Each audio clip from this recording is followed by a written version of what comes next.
السلام علیکم۔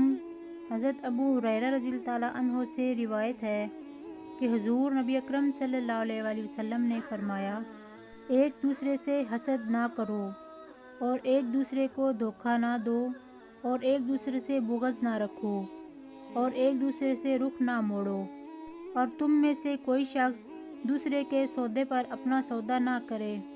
اے اللہ کے بندوں، باہم بھائی بھائی ہو جاؤ۔ مسلمان کا بھائی ہے، وہ اس پر نہ تو ظلم کرتا ہے اور اسے ذلیل کرتا ہے اور نہ اسے حقیر سمجھتا ہے۔ تقویٰ اور پرہیزگاری یہاں ہے۔ اور آپ صلی اللہ علیہ وآلہ وسلم نے 3 مرتبہ اپنے سینہ اقدس کی طرف اشارہ کیا۔ کسی مسلمان کے لیے اتنی برائی کافی ہے کہ وہ اپنے کسی مسلمان بھائی کو حقیر سمجھے۔